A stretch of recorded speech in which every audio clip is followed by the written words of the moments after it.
Hey everyone, thanks for joining today. We're just about 5 minutes away from starting today's course, and up there you might find a bit.ly link. That link's going to allow you to ask any questions as we proceed through today's course. Please feel free to use it as we move along. And if you've registered through Eventbrite, you're going to receive a free copy of our e-booklet and digital guide that'll really help you to continue the momentum after today's lesson with Google Ads. Those of you who are watching on the YouTube live stream, you may want to just take a minute to go over to Eventbrite. There's links down below to do so and register so you can ensure that you get a copy of this video as well as the e-booklet. See you in a few minutes.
Hey again, everybody. We're about 2 minutes away from getting going. Those of you who didn't hear a moment ago, up there, that link at the top of the screen, that's the link where you can ask any questions as we proceed through today's webinar. If you haven't already registered for today's event, I suggest taking a moment to go do so. If you're already watching through Eventbrite, you're already registered. But if you're watching on the YouTube live stream, go ahead and visit the links below to quickly register and ensure that you get a copy of this video as well as the e-booklet for today's event.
All right, everybody, the time has begun to begin. Thank you for everybody who came in a bit early. This may be repetitive if you've already heard it, though. If not, up there towards the top of the screen, that's your link for asking any questions. That'll appear a few more times throughout today's deck. Go ahead and jot it down or open it up now in case you have any questions. If you haven't registered for the event yet and you're watching on YouTube, that means you haven't registered. Go ahead and use those links below to register through Eventbrite. If you're watching through Eventbrite, you're already registered, you're going to get a copy of today's video, as well as our handy e-booklet sent directly to you after today's event. Without further ado, let's begin.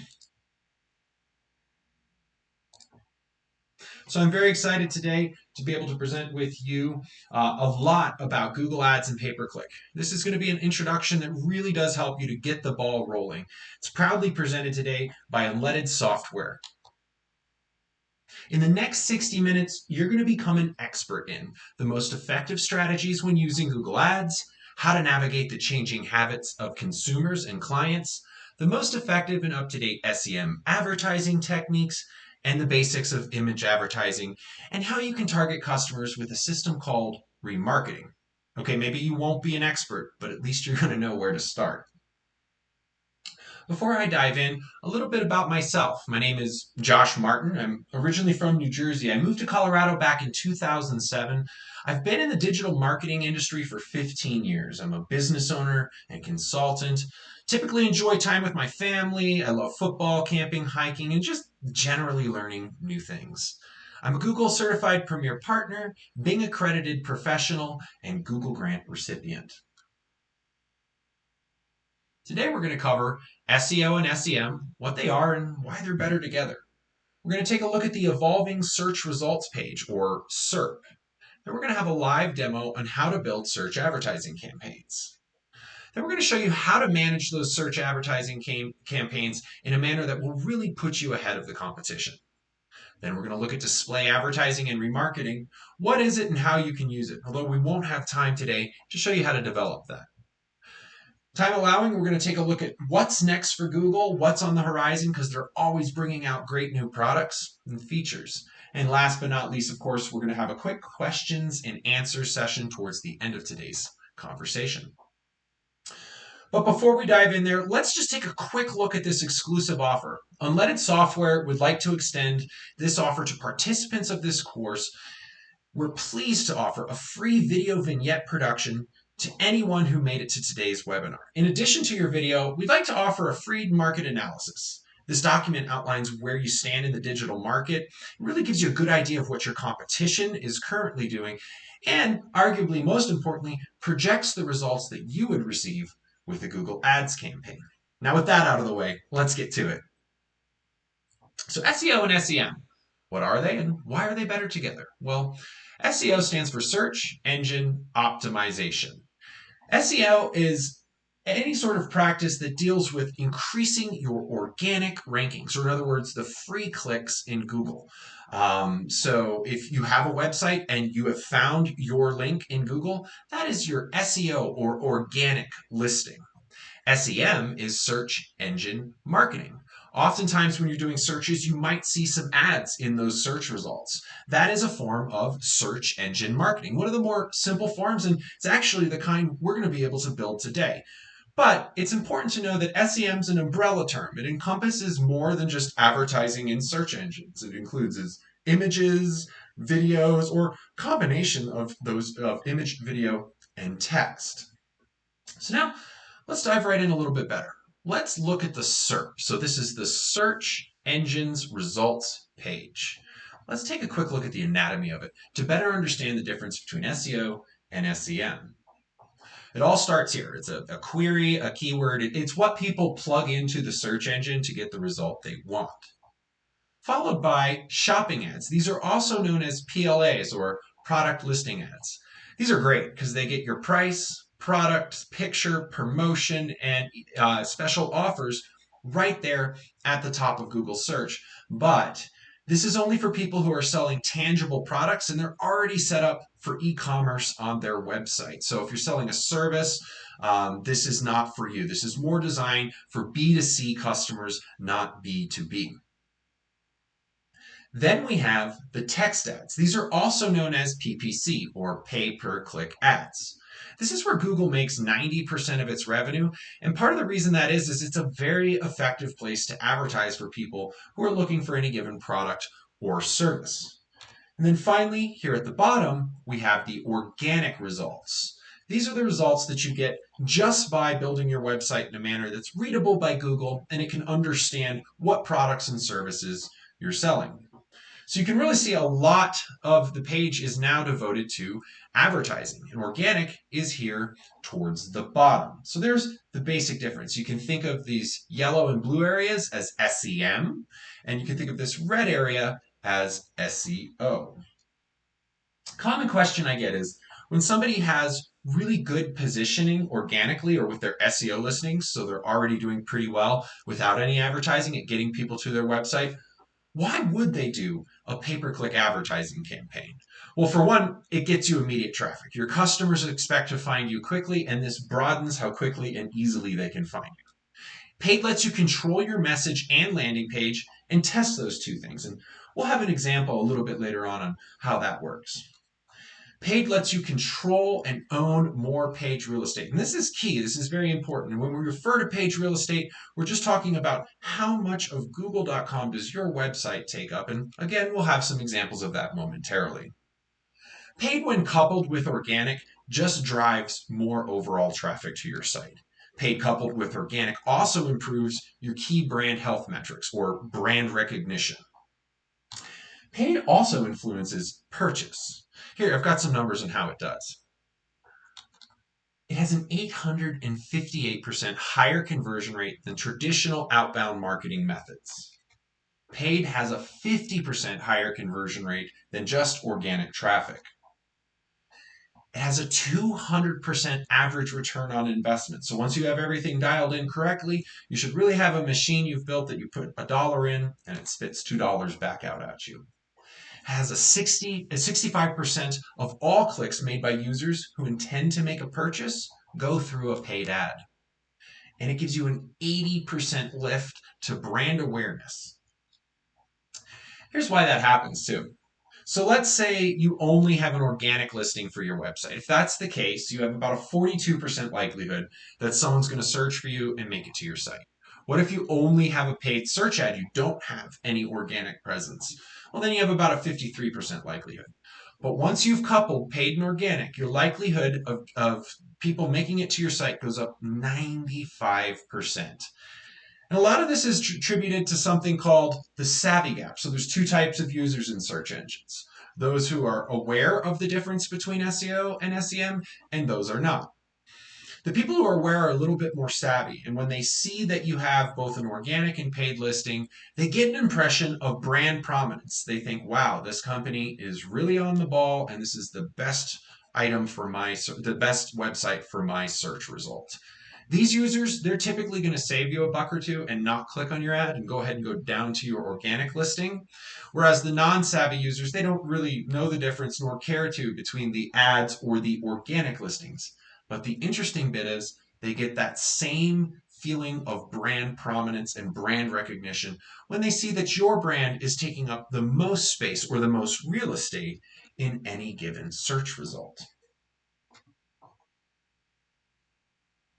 Let's look at the search results page a little bit more and see how it's evolved.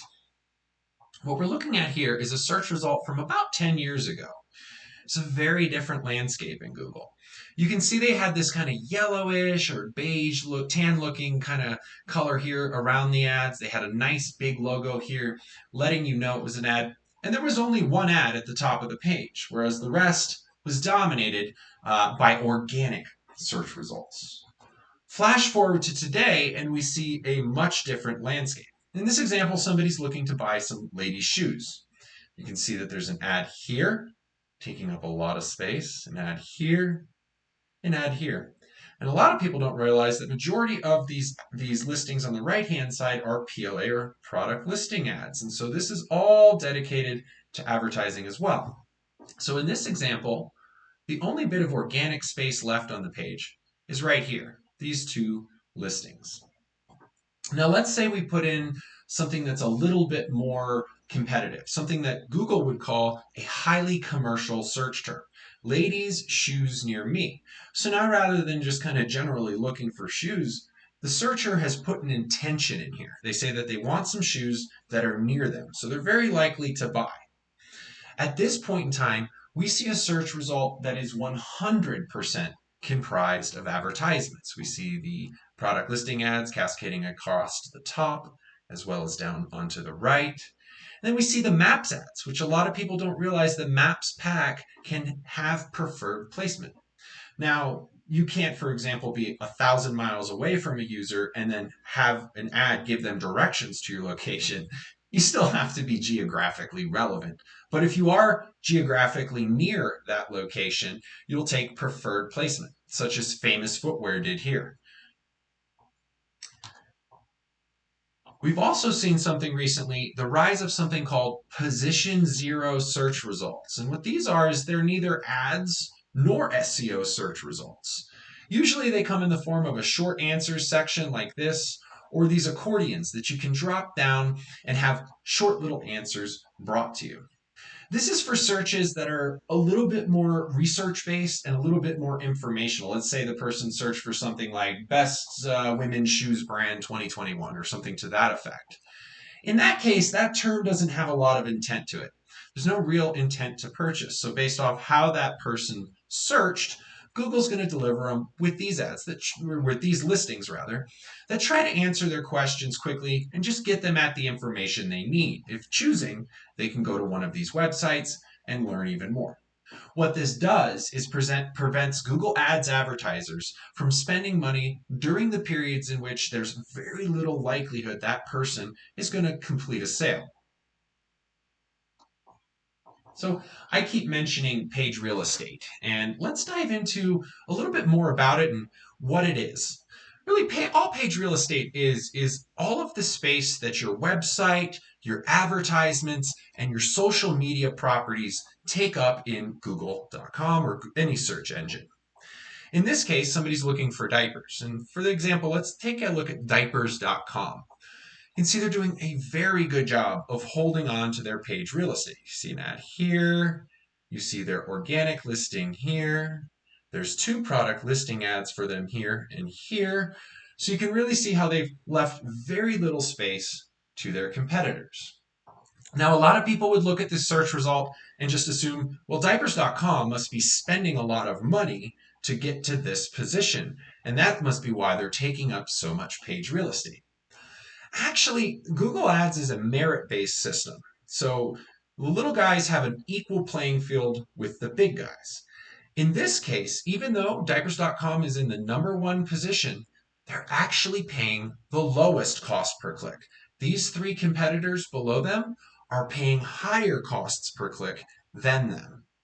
Reason being is diapers.com has done a really good job of building out more than just a default ad campaign, just a standard out of the box ad campaign. And these three ads here really are that. They're just doing the bare minimum. They filled out the text that Google wants to see. Whereas up here in diapers.com, they're using extensions such as here we see a review extension. Down here, we see site link extensions, and this is additional information, additional links that you can add on to your search ads. You can see how these extensions did a really good job of taking up a lot more page real estate than the other ads, and it pushed the competition organically below the fold, meaning people would have to scroll down to get below the fold and see their competition. So it's a good example of how to dominate your page real estate. But there's more than just that happening here. Let's look at this ad a little closer. They're doing a few things. So for one, they're varying promotions. So they're testing different promotions depending on the user. So every other user sees a get 25% off thousands of items promotion. And then the other users within the group would see something to the effect of buy one, get one, or a slightly different promotion. You then round robin these ads so every other user sees a slightly different promotion, and you will very quickly know what promotion and even what wording of the ads responds best to your audience and your clients. They're also doing a really good job of using promotional consistency. So you see how it says get 25% off thousands of items here.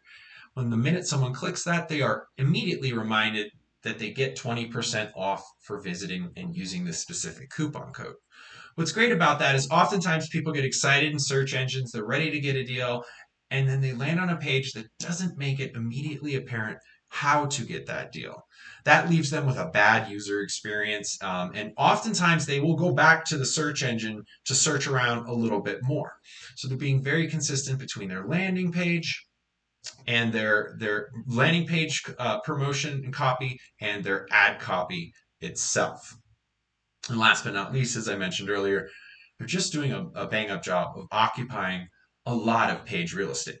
And when we get into the live demo here, we will have an opportunity to show you some of those tricks and features for how you can dominate your page real estate with your Google Ads campaign as well.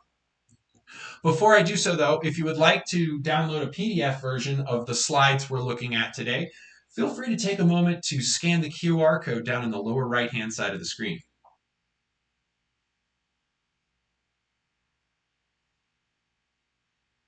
All right, now for this next bit, we're actually going to be taking a look at how to do a live build. But before we jump into Google Ads and show you that, there are some pitfalls in setting up your Google Ads account for the first time that I would like to cover. So here we are in Google Ads, and it's ads.google.com. This is where you register and start any Google Ads campaign. After having clicked sign in, it's important to think about what email address you're going to use here. For example, if you've already signed up for a Google My Business account, or let's say a YouTube account that's associated with your business, it's ideal to use that same email address here. This is going to help Google to develop a better understanding of how those profiles relate to your profile. Next, it's going to ask you about your goals. It's important to consider what's important to your campaign.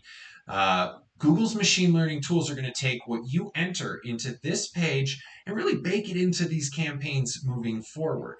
In this example, the client's only priority is to get calls. But depending on your needs, you might need to get website sales or signups or leads, or physical location visits. So if that's the case, make sure you've selected those. Next, it's going to ask, what's your business name? And here's one of the pitfalls that you'll want to watch out for. If you have already registered for a Google My Business account, make sure the name that you put in this box is spelled exactly the same as the name on your Google My Business profile. So for example, if your name has the word and in it and you used an ampersand or and symbol on your profile, make sure you do it here. If you have particular spacing or capitalization, make sure they look identical. Because again, that's going to help Google make a connection between those profiles and what we're building here today. Next, just throw your website in there. And at this juncture, Google's going to send some spiders and robots to kind of look at your site for best practices. It's going to make sure you have terms and conditions, your privacy policies in place. If you're an e-commerce company, it's going to make sure that you have a return and refund policy in place. And then it's going to look at the layout of your site and the structure of your site to make sure that it's mobile friendly, desktop friendly, really all around the best website it could be before you start sending paid traffic to it. At this juncture, Google may have some red warnings for you. I strongly suggest you hold off at that point in time and continuing to set up your Google Ads account and address any issues that it sees on your website until you get kind of an all clear, such as we see here. Then it's going to drop you right into creating your ad copy. And there's a lot of pitfalls here. So in this instance, we're going to want to write copy that's really concise to what our core products and services will do. This will be what we call a branding ad. It's going to talk a little bit about all of our services. It's not focused yet in on any one. And so with that, you'll want to make sure you're baking in what's called a call to action, or a CTA. This can be something like we saw a moment ago with the diapers.com example, where we saw a 20% off discount. It's a really good call to action. Or it could be even more simple, something like call now, learn more, register today. Although those aren't as impactful, they're still considered a call to action. So always make sure you're adding one of those. Ensure you're not using exclamation points throughout.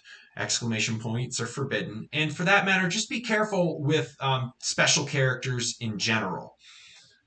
You cannot say the word click. A big tendency of people when they write an ad is to say click here, click to learn more. Click is a forbidden word in Google Ads.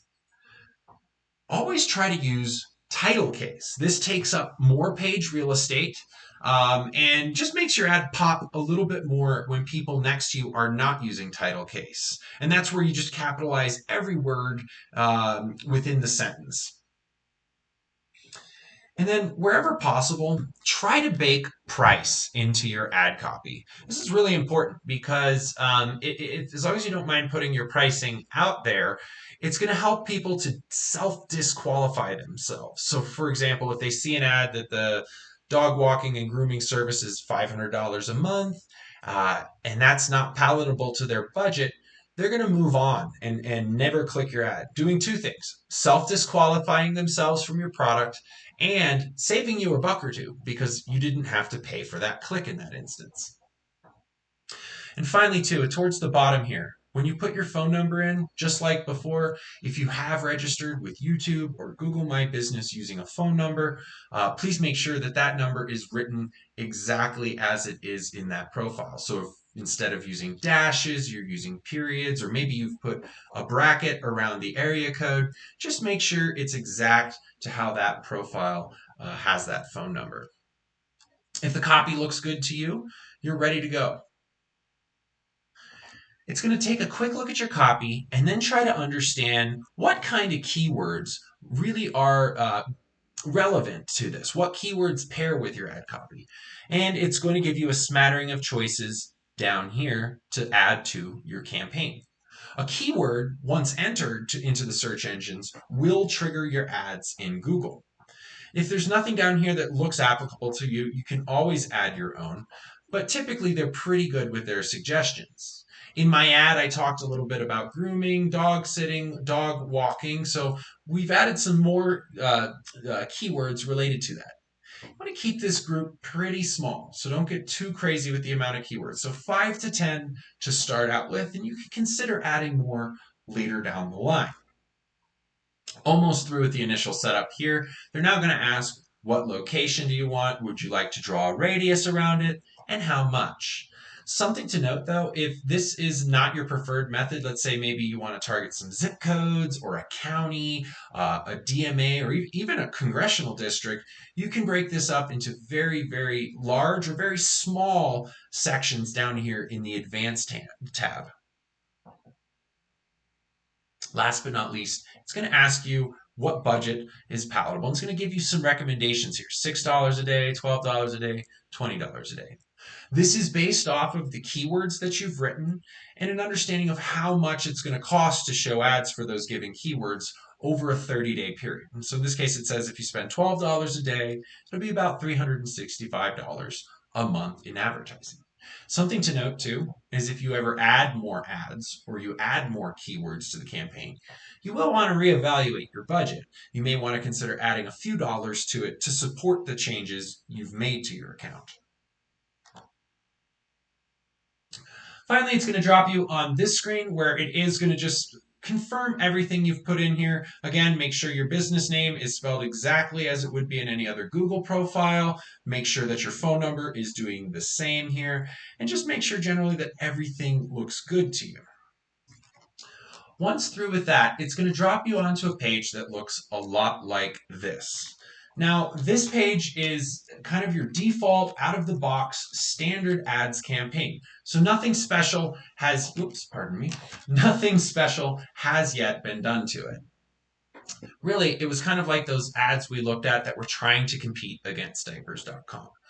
So how do we get those extensions? How do we beef this thing up a little bit more? Well, it's easier than it looks. From the screen that they drop you into, you simply go to Ads and Extensions. From there, you go to Extensions. And the blue plus sign is how you create nearly everything here in Google Ads. From here, there's a lot of extensions here. We're going to cover today the most impactful ones for taking up page real estate, but I encourage you to experiment with all of these depending on your needs. For example, if you have a physical location that you would like to have in-store visits to, a location extension is great. It'll connect your Google My Business location to the ad and help drive that. I recommend almost everybody do site links, call outs, and call extensions, which we'll cover here today. Let's start with call extensions. These are the most straightforward. And by setting this up allows you later on to track your phone calls. You can track when and where they were made, and what campaign or keyword even derived that phone call to the business. From here, we just put our phone number in. Again, in this case, write it exactly as it would be written on your website. So if you are using periods here instead of dashes, make sure that happens. Or if you're using a bracket, make sure that happens as well. From there, click Save, and you've done it. Now you have a clickable call extension in this particular campaign and ad group that we've just created. Next, let's go ahead and take a look at the call out extensions. These are great. We saw diapers.com using these a little bit, and what they are is 25 character blocks that show up at the bottom of your ad here. You can kind of see this example is really starting to take shape. Our ad now has a call extension, and now we're going to add call out extensions. The tendency of a lot of people when making these is to try to string these 25 characters into a sentence. That's not advisable because these can show up in any order. So these really have to be short, punchy statements that are unique to your business, that call you out as something different than someone else. And so in this case, in this example, it is a dog walking, grooming, and services company, and they do GPS tracking on their dog walk. So that's pretty unique. And so we're definitely going to add that as a call out. They're also bonded and insured, which sadly is not as common in this industry as you would like. They're locally owned and operated, and I know the area that they're from.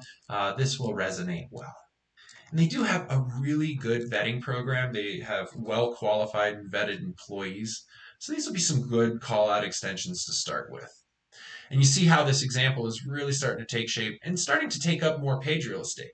There's a mobile example, and here's what it would look like on a desktop. From there, just click save. So we just added another 100 characters to our copy. We made it take up that much more page real estate. Now, my favorite here, and why I recommend this for absolutely everyone, is a site link extension. So these are up to 4 additional links that can show below your advertisement. And I often recommend for people to think of your main advertisement as kind of your elevator pitch. You're trying to get as much out as you can and encourage them to click this link. Think of your site links as, well, maybe that wasn't exactly what you were looking for, but please look at these 4 other options. Another reason these are my favorite is they take up a ton of page real estate, as we saw before. So let's begin thinking here. Let's start with Contact Us. This is a very common site link extension. You see it just pops in there in the example. And what's really nice about the Contact Us extension is people kind of have grown to expect it to be there. So if someone is reaching out to find you, say they've heard of you by name, this is a great way to get in front of them quickly and get them to contact you. And here you'll just put the URL of the page you would like that click to land on. Keep in mind that this URL has to be unique from the main ad's URL. So in this example, this ad goes to the home page. So that means none of our site links can go to the home page. They all have to be unique web pages. All right. One of their core services they want to promote is their private dog walking. They're out in LA, and this is a very, very trendy service at the moment. So we want to make sure that's in there in case that's exactly what they're looking for. And you can see how we're really starting now to take up a ton of page real estate. You might be wondering why I'm putting in these descriptions, but they're not showing here. Well, that's because Google doesn't actually guarantee that it's going to show you the descriptions on every search result. Depending on how commercial or if the search term was highly commercial is a big differentiator between whether you will or will not see the descriptions. But in this example here, pardon me, we will in a moment here in this example be able to see the descriptions. So let's keep pressing forward. I know another big thing they wanted to promote was dog sitting. And similar to ad copy, you will want to try to put calls to action in here, but you actually have less characters to work with. So you can see here the character counts 27 of 35, 22 of 35. So it can be hard to put calls to action in here. If you already have some strong calls to action in your ad though, I wouldn't worry about taking up too much page real estate with that. Next, this is kind of an off service of theirs, but when they find people who want it, they really do want it. So we're going to do their cat sitting services. I want to call that out in this site link because it really wasn't mentioned much or at all in our ad copy here. So this just lets them know, in my opinion, that, hey, we do a little bit more than just dogs. You can see now what it looks like with those descriptions in this example. So we've really taken up a lot of page real estate. In this instance, we've doubled the size of our ad. And again, that's going to push your competition further down in the search engine's results page. So there we've done it. It only took us a little under 10 minutes there to set up a campaign that not only has an ad that's written in a manner that will deliver relevant users, but we also have ad extensions. So we added the site link, the call extension, and the call out extensions. So that's going to give us an ad very similar to what we saw earlier in the diapers.com example. From here, your campaign is ready to run. And if you've put your billing information in on the previous screen, it actually already is starting to run.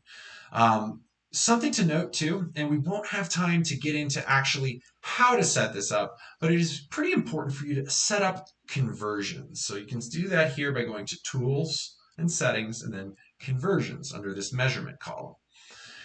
These allow you to track phone calls. You can record the depth, as I was mentioning, of the phone call. It also allows you to track things like e-commerce sales, form submissions, and this really does help you to know whether or not your campaigns are successful. And for that matter, it helps Google's machine learning tools to know what is or isn't successful for any given campaign. And this isn't set in stone either. You can add more ads at any time, again, just by using that blue plus sign. And let's say you wanted to add a new service. You can even do that under a new ad group. An ad group, for example, here's our dog walking ad group we just made. You can make a new one that's just specific to, say, cat sitting. Or they have this really cool exclusive pet food brand. You could even put that as its own ad group. Again, though, if you do expand this campaign, you will want to consider increasing your budget slightly. If anything, I do recommend, again, set up those conversions. Super important for you to know if this was successful. Outside of just getting more leads, which is nice, this will really help you out. Another thing you might want to consider is having your developer set up a remarketing script on your website. And this is going to be done right here under Shared Library and Audience Managers. It makes it pretty easy. You can send the directions to your developer. And once this is installed on your website, you're going to be able to unlock a lot of features in the display advertising and remarketing space. So I mentioned that we would, if time allows and it does, talk a little bit about what display advertising and remarketing is. So what we just set up was real quick and easy, and it is going to get people to come to your website and submit certain amount of leads. But what we're about to look at here is the final frontier of these types of ads and advertising types. Display advertising and remarketing, oh gosh, in its most simple form, most of us are familiar with it when we go to an e-commerce site. Let's say it's bestbuy.com. You looked at a camera, you liked a camera, it looked like you showed a lot of interest in that camera, but you left the website and did not purchase. From there, everywhere you seem to go, you're seeing images, video, and text ads related to either the camera you just looked at or a similar camera with similar features. That, in its most basic form, is remarketing. And most of us have experienced that at one time or another. But it's far more advanced than just that. Let's dive into a little bit more. What it does is address a need that Google saw. People were spending less and less time in Google.com. And if most of their ads were the type we just set up, that means their ads were getting viewed less often. In fact, we only spend about 21% of our time online searching, which is a significant decrease from earlier in Google's life. And this is just really because Google and Bing and other search engines have gotten really good at getting you to the information you want quickly. So there's less time that you need to tinker around in the search results to find what you're looking for. Whereas 79% of our time is spent here out on the web, going to social media, YouTube, Gmail, mobile applications, blogs, forums, you name it. Majority of our time is no longer in search. And so what Google has developed is the world's largest advertising network ever created, the Google Display Network, or the GDN. And this is a grouping of over 800 million websites across the globe.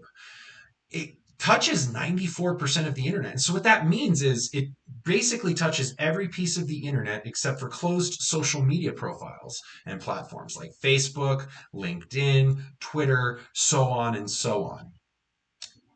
How it works is website owners rent a small portion of their site for us to either place a banner or portions of their video player for us to put videos into. And your ads can then reach across all of these different mediums. And it addresses a bigger problem that Google and people across the globe have seen over the years with the current buying cycle. It used to be linear. People used to perform a search and buy a product. It was pretty straightforward, but not anymore. It's became very fractured. So let's look at this example of this user who's trying to buy a coffee. So let's say they went over to a friend's house. They enjoyed a good cup of Kana coffee. They have kind of an understanding of what the logo was, but they forgot the brand name. So they start doing some searches and they say, no, I'm not quite finding it. This search is not always the best search. This is that research and informational search we talked about earlier. So Google's probably going to give you a lot of short answers in here and not a lot of advertisements. But you have done something key. You've raised your hand and signaled that you're in market for a certain type of Kana coffee. So let's say they give up on search and say, oh, you know what? I'm just going to go ask my friend. I'm going to shoot him a quick email and say, what was that coffee we had the other day? It was amazing. At that point in time, advertisers could put in your inbox a advertisement related to Kana Coffee, just based off of what you signaled in this very first search result. So there's one of the core powers of having remarketing enabled on your website. Let's say that they get the name of it from the person and they leave Gmail and they have to say, hey, I want to buy local. And so they search for some local shops that are carrying this specific coffee. To his disappointment, he really only finds that this is served in coffee shops, and he's looking to just get a bag of coffee that he can take home. He then performs a second search result. Now, ideally, this is the type of search and the type of keyword that has a lot of intent in it. Maybe he put near me, maybe he put the exact brand name, but he's ready to purchase. He's now narrowed it down, he's decided what brand he wants, and he's just gotten to the point where he's trying to find where to purchase it. Oftentimes, from this search, it can become linear. They could purchase, or like a lot of people do nowadays, maybe they want to develop a little more trust and click on a social media link. Let's say they made it to a YouTube video. At that point in time, you could also advertise the specific brand that they typed in on that previous search. They could view a little bit about how to make the best cup of coffee. They could even purchase it right here from that YouTube video and making their way ultimately to the client's website. So you can see how round and about and disparate it has become. It used to be just a singular search drove traffic and sales. Now people, they want to move around the web a little bit. They want to get a familiarity with your brand. They want to understand it a little bit better before they end up purchasing. And so by having a remarketing campaign that is able to follow people as they move throughout the web, it really does help to keep your products, services, and brand top of mind. The best part is it's more affordable in terms of cost per click. Yes, it's a little bit more lengthy of a setup, and you will want to involve a professional if you decide to set up display remarketing. But the cost per click over here is about 50 cents, whereas the search ads for these would be about $5. So it's a pretty big delta there. And the reason is Google Ads is just a big auction.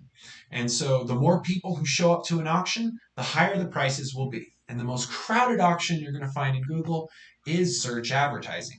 And so by diversifying the types of ads you advertise with and using display to put either video or images in front of people as they move through the Google Display Network, you highly increase your likelihood of either getting a sale or a lead out of your ads campaign. Next, let's talk a little bit about video. I keep alluding back to it that it is a feature you can use. And it has all of the bells and whistles we just talked about in remarketing and then more. So let's talk a little bit about YouTube itself, because oftentimes that's where most of us are familiar with video advertising. Those ads that sometimes you can skip, sometimes you can't. Well, this thing's evolved a lot over the years. In 2007, it was kind of just this clunky thing. It only worked on a desktop computer. You might have used it to share some funny videos with a colleague or some kitten videos with some friends in the dorm, but that was its core purpose. It really was stationary, couldn't go anywhere.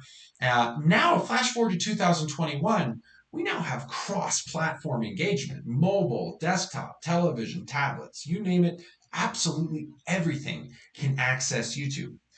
YouTube at this point in time is the largest network in the world if it were to be a television network. It gets more viewership and more eyeballs every day than the Super Bowl. Best part is it's hyper affordable to do YouTube ads. All you need is the video content. And similarly to display remarketing, since it's more complicated to set up, you're going to get a better cost per click because less competition is bidding against you. Once you've enabled video into your campaigns, you're going to unlock a suite of things. Once you have Google Ads, YouTube, and Google Maps connected, you're going to be able to understand customer patterns much better. So, for example, are your consumers the type of consumer who shops online? Do they shop in store? Or are they hybrid shoppers? Do they like to shop in store with their phone out? Or what kind of life events are your customers going through? Did they recently get married? Did they recently move? There's a lot of products and services that are associated with life events that you can get in front of them at the moment that they really need your assistance. And in general, when you've connected those three items, you're going to get enhancements to all of your existing audiences, so all of the existing people that you've advertised to. Last opportunity here with the QR code here. If you would like a PDF version of today's slides, please feel free to scan that QR code. We do have a little bit of time before we can dive into questions and answers, so I'd be more than happy to take a look at what's next for Google. I think one of the biggest things here is no more cookies. The cookie monster is dead. And for those of you who are not familiar, cookies were kind of controversial when they first came out. They're a little piece of code that would track users' behavior. It did it in a way that did draw some concern and attention, even though it did not reveal anybody's personally identifiable information. To address this and the general tone of what we've seen out there with other platforms like Facebook, Google has spent a long time developing something called federated learning. And this is great because we can track user behavior more accurately, but in a manner that's 100% anonymous. And the best part is, it puts the power into the consumer's hands about what we do and don't know about them. And as always, with everything Google, it's completely anonymized. Nobody actually knows your name. They just know what you're interested in based off some of the habits you've exhibited recently. It complies with the newest California Consumer Protection Act and with legislation that's probably coming down the pike in New York a little bit later this year.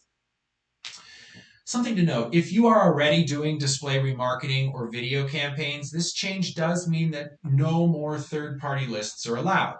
And so what's that mean? If you're buying audiences or buying audience lists to target from a third party and uploading those to Google, that will no longer be allowed. But if you have first-party PI or personally identifiable information that was collected in an allowable manner, such as MailChimp or through a form on your site that discloses what you intend to do with their information, that's allowable. You can still upload that marketing list to Google. And as always, Google has a plethora of pre-made marketing lists for people who are in market for any given product or service at any given time. So that's probably the biggest change they're going to make this year. It's no more cookies. We've moved past it.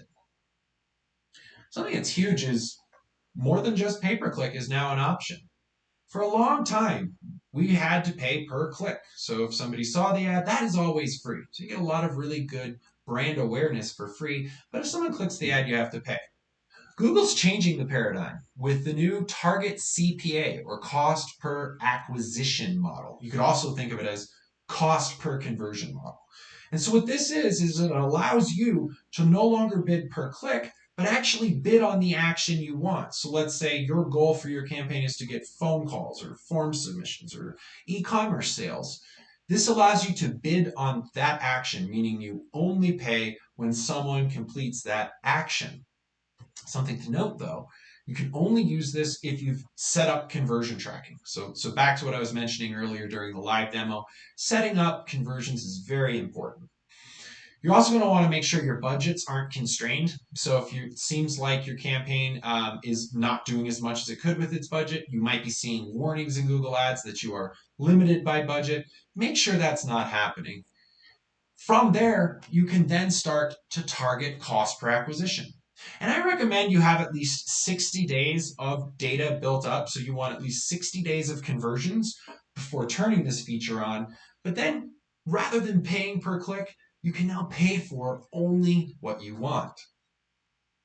Another new campaign type from Google that I really enjoy because it's one of the few campaign types in the last few years that was not e-commerce centric. It's for the mom and pop stores. It's brick and mortar and really does diversify the playing field. Now, this is great for somebody who's just looking to maintain a small little local campaign that pumps out ads to get people into their brick and mortar store.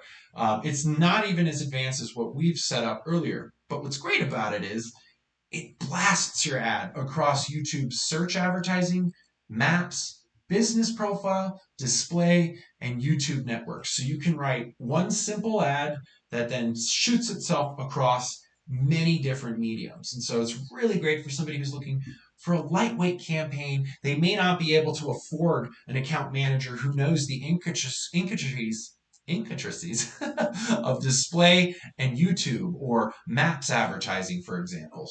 So it does help a lot. Now, this isn't great for larger entities. Let's say you have multiple locations. This isn't the best campaign type to serve you. But if you're a single location outfit, I highly recommend looking into setting up a local campaign.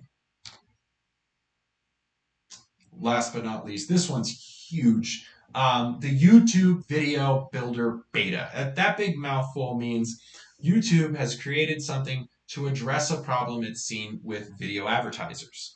A lot of people have great products, great services, but they don't have great video or they don't have the budget to do video production. This solves that problem in a pretty nimble way. What Google Video Builder Beta did is look back at the most successful ad campaigns in YouTube over the last several years. It then understood what elements about these campaigns helped them to perform better. And then it amalgamized those elements of the videos into a series of snappy templates that can be made into 6, 15, and 30-second commercials. The best part is, all you need to do is have high quality images to create these videos. No video production, no need to involve the local television station. You can simply upload your images, put your font in here, get your logo in there, get it really dialed in with your brand's colors and theming, and it'll churn out these great little snappy videos. Now, you do need to be working with a Google Premier partner such as unleaded.digital to use this feature. It will be rolling out to the general advertising population a little later down the line. There's a lot of benefits to using it. I mean, for one, if you're not used to YouTube, they're going to give you an overview on the YouTube basics. They're going to teach you how to use their service called Creative Studio. They're going to help you with media planning and some top-line topics. And what's really interesting, they actually can help you to integrate forms right into the video. So someone could fill out a form while watching your video ad spot. All right, everybody. I would love to thank the folks here that have made it to the end. You're real troopers because we covered a lot really, really quickly. If you would like to download the e-booklet ahead of the email, there's the QR code for you to do that. That's going to have some great resources for how to manage your Google Ads campaign. Feel free to use this video and rewind to set up your campaign, and then use that booklet to help you make sure you manage it the best you possibly can. My name's Josh Martin, and I really do appreciate it, Unleaded Software, presenting today's event. And I'm looking forward here to taking some questions. So give me just a sec to pull open our questions form. All right.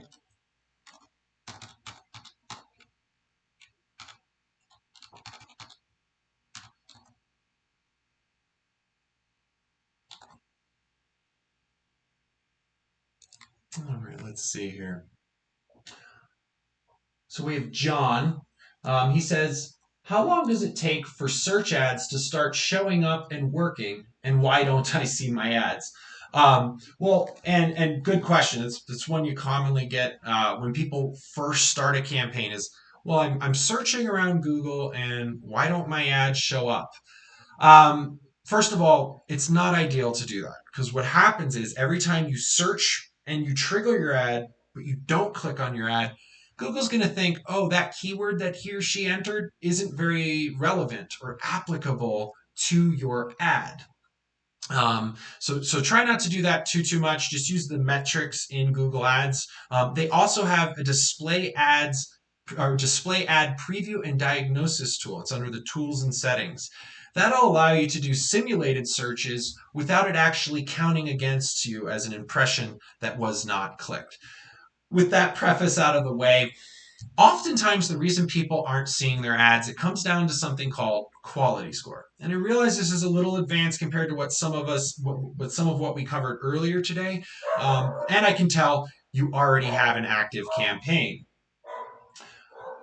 With that, you want to make sure your quality score is high. And the best way to do that is to make sure your relevancy is high. So with relevancy, Google's looking at three main things. There's a lot of other factors, but three main things. They're looking at what the content of your ad is, so what you spoke about in your ad. They're looking at the keywords themselves, and then they're looking at the landing page you're sending people to through those ads.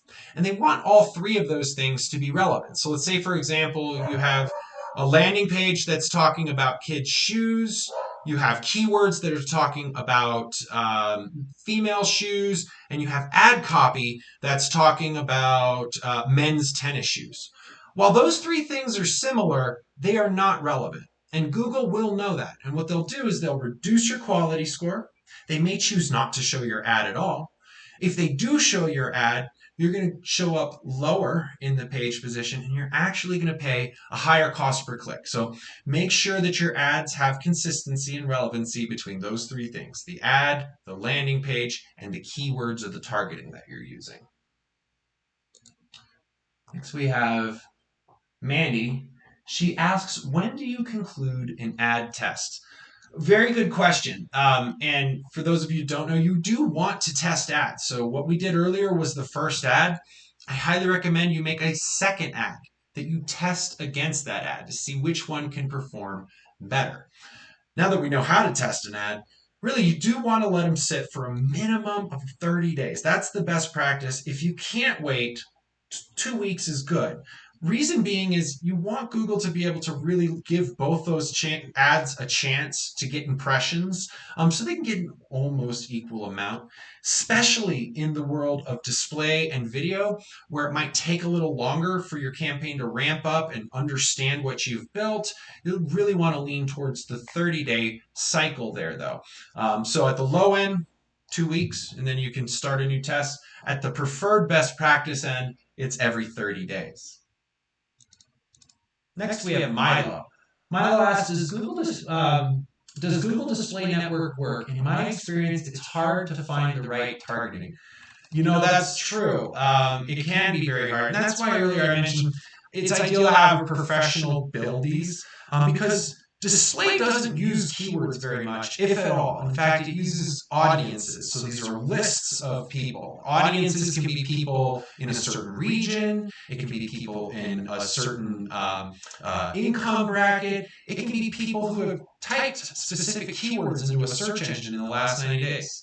Whatever the criteria may be, these people are placed onto audience lists. And unless you found the right audience and the most applicable audience for your product or service, display advertising can go south really fast. It can produce little to no results. Not saying, Milo, that you're not a professional by any means. Just highly recommend that you do have a certified Premier partner build a display campaign for you, because if you don't, you can run into a lot of pitfalls and accidentally spend money that might not produce much results for you. All right, last time for one more question, and this is from Adam. Adam asks, How often do you add negative keywords to an account? And that is also something we did not get to cover today. But a negative keyword is the opposite of a keyword or a positive keyword. So keywords are what you want your ads to show up for. A negative keyword is what you don't want to have your ads show up for. I highly recommend you look at something called the Search Queries Report. And in the e-booklet, it will tell you how to find the Search Queries Report. And in there, you can actually see what people typed into the search engine to trigger your ad. Sometimes this is very different from what you actually have as a keyword. You want to visit this list early in the campaign, nearly daily, because this is where you're going to find your most negative keywords. Another great way to find negative keywords is just to use what you know about your customers. For example, let's say you're a gift card company and you are selling a gift card that is green. It's good for the environment, right? That can mean a lot of things. Green card could mean a government document. It could mean something to the effect of a postcard that is green, or it could mean green card stock, so actual stuff to make further things with. Using what you know about your customers, green card could be a good negative keyword if you are, in this example, a gift card manufacturer. But those are the two great places to find it. Look at your search query reviews, add negative keywords. Do that almost daily when you launch your campaign. You can back that out to weekly after about 90 days, but it's a never-ending process. You'll always want to be making sure you're adding new negative keywords as well as positive keywords to grow your campaign. Great question, Adam. We've ran out of time here today. It has been an absolute pleasure. Those of you who have registered through Eventbrite, later next week, you can expect to get this video in your inbox as well as the e-booklet over there. Thanks again for your time and have a great day.